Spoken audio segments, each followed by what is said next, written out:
शुभ संस्कारों का उदय होता है, अशुभ संस्कार नष्ट होते। अच्छा है स्वरवेद के साथ जीना, अच्छा है स्वरवेद महामंदिर के अति शीघ्र पूर्ण करना सर्वोत्तम है। तन्मय होकर स्वरवेद हम सभी श्रवण करते हैं। जय स्वरवेद कथा, जय स्वरवेद कथा।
जय स्वर वेद कथा, जय स्वर वेद कथा, जय स्वर वेद कथा, जय स्वर वेद कथा।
सत्य सिद्धांत है, अन्य गुरु नहीं जाने।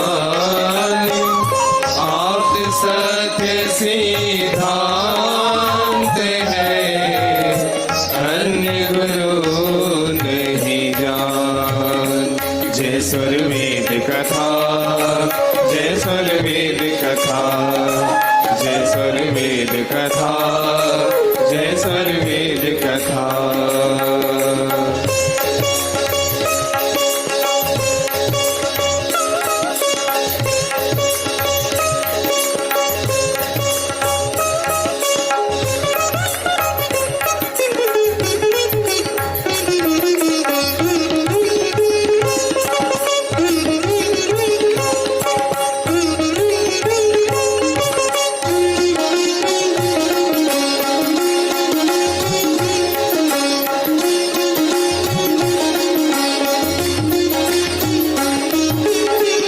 अनहद बाजा बाजता, अक्षर शोर मचाए।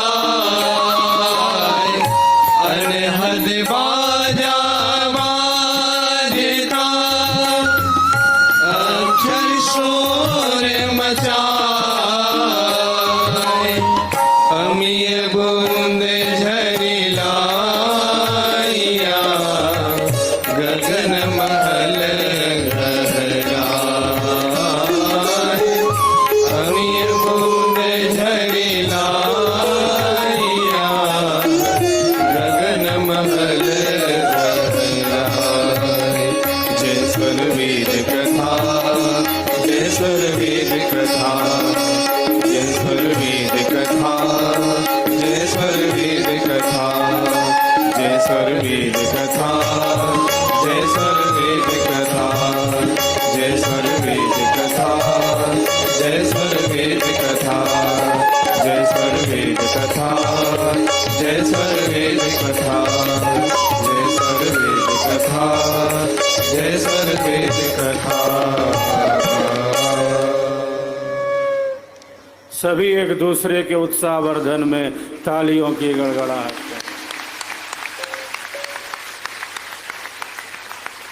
हम सब का संकल्प महान, स्वर्वेद महामंदिर निर्माण। हम सब का संकल्प महान, स्वर्वेद महामंदिर निर्माण। हम सब का संकल्प महान। स्वर्वेद महामंदिर निर्माण। तो श्रेष्ठ संकल्पों की निरंतर पुनरावृत्ति, यह मात्र आवश्यक नहीं बिल्कुल अनिवार्य हो, जिससे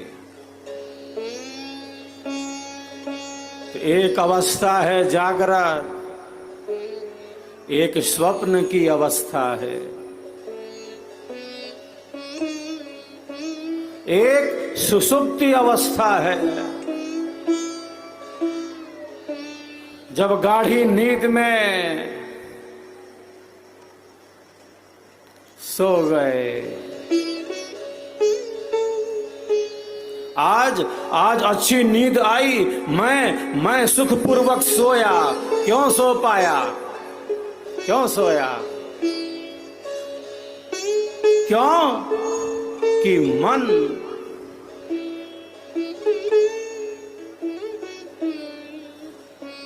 कंठ में स्थित हिता नाम की नाड़ी में नहीं था, सुसुप्ति मना ब्रह्मांड में मन शांत हो गया।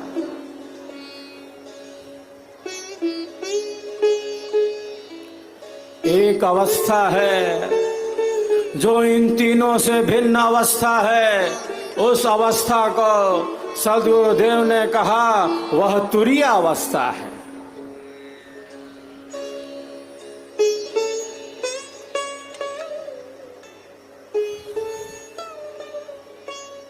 जिस अवस्था में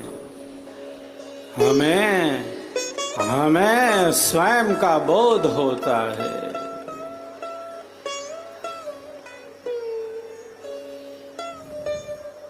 कौन हूं मैं इसका प्रत्यक्ष हो जाता है।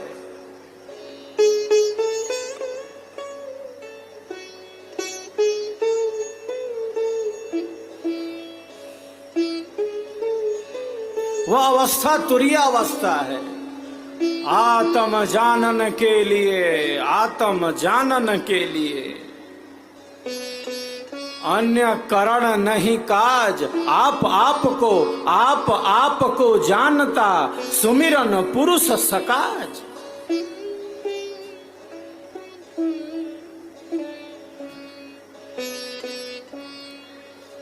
आज आत्म साक्षात्कार के लिए, स्वयं के ज्ञान के लिए, आत्मज्ञान के लिए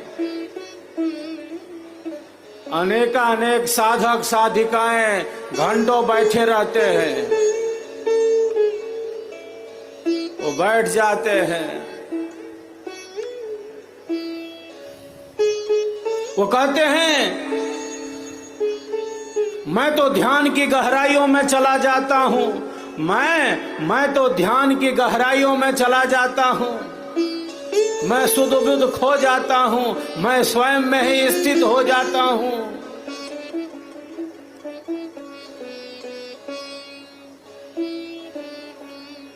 यही उनके आत्म साक्षात की विधि है। कैसे आप स्वयं से जुड़ जाते हैं, कैसे आप स्वयं में स्थित हो जाते हैं, किस प्रकार से आप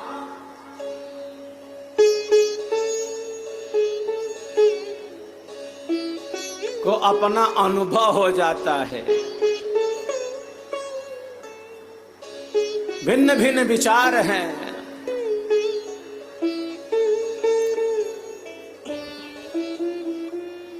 इनके आत्म साक्षात की विधि क्या है?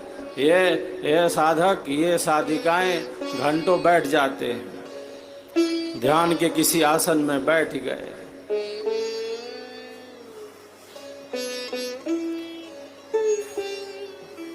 वो विचार करते हैं, वो मन से मनन करते हैं। क्या मनन करते हैं?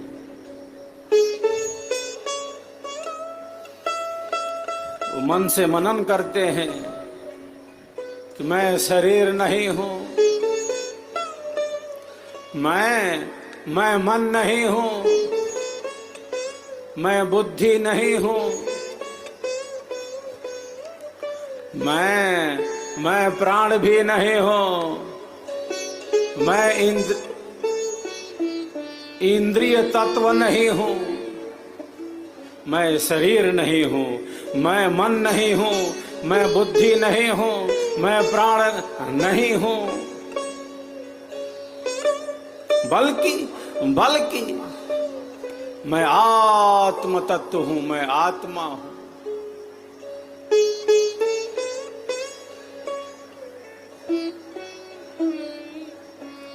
मैं आत्मा हूं, मैं सच्चित स्वरूप हूं, मेरे भीतर परम आनंद है। वो आसन में बैठकर यही चिंतन करते रहते हैं, ऐसा ही सोचते रहते हैं। क्या कि मैं शरीर नहीं हूं, मैं मन नहीं हूं, मैं बुद्धि नहीं हूं, मैं प्राण नहीं हूं।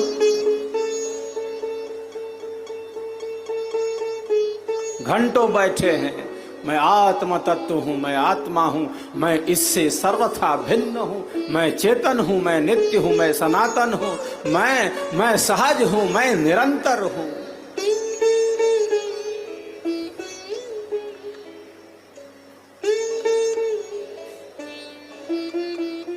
वे ऐसा ही विचार करते रहते हैं, ऐसा ही सोचते रह जाते हैं। यह चिंतन तो ठीक है, यह चिंतन तो सत्य है, एक वास्तविक अहम है जो मैं हूं। कौन मैं? जो अविनाशी है, जो नित्य है, जो सनातन है, जो सहज है, जो निरंतर है, जो सदैव है, वही मैं हूं।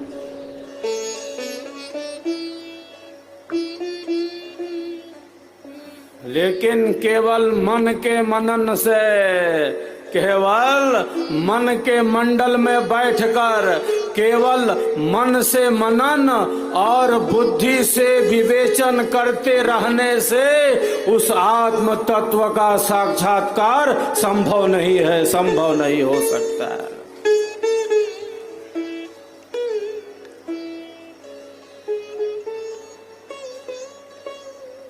यतो वाचो, ऋषि क्या कहते हैं? यतो वाचो निवर्तन्ते, यतो वाचो निवर्तन्ते। अप्राप्य अप्राप्य मनसा सह।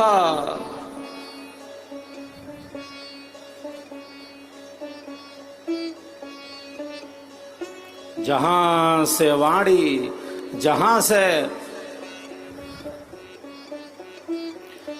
से वाणी मन के साथ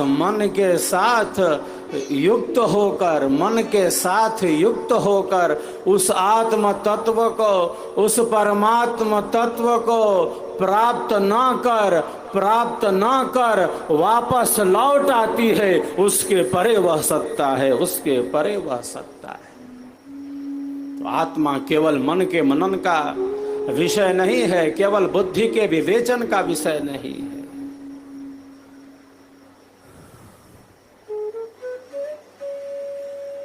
जब एक साधक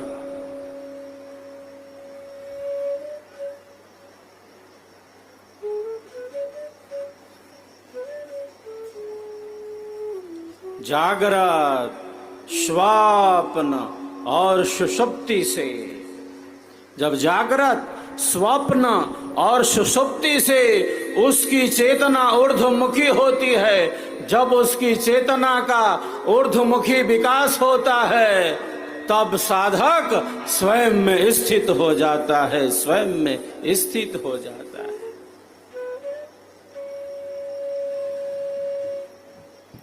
एक जिज्ञासु ने महर्षि से पूछा, महर्षि आत्मा क्या है? महर्षि, आत्मा क्या है?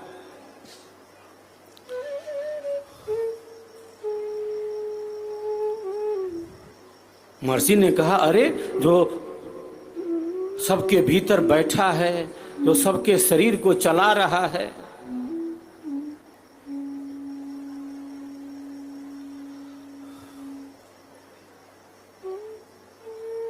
वही आत्म तत्व है जो मेरे भीतर है, जो तुम्हारे भीतर है, जो सबके भीतर है, जो दृश्य का अदृश्य आधार है, जो जड़ का चेतन आधार है।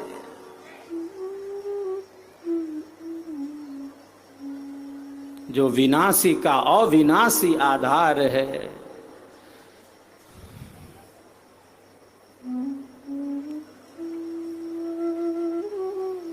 महर्षि ने कहा यो न मृतः, जो मरा नहीं, जो सदैव है, नित्य है, सनातन है, सहज है, निरंतर है, दृश्य शरीर का जो अदृश्य आधार है।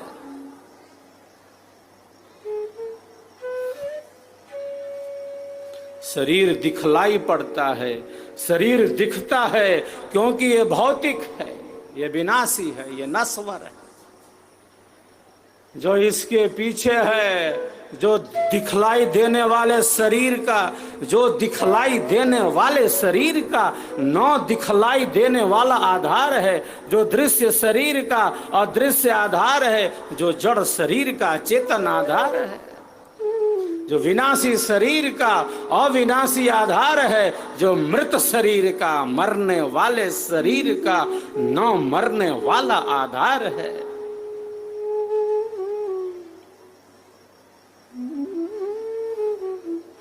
वही आत्मा है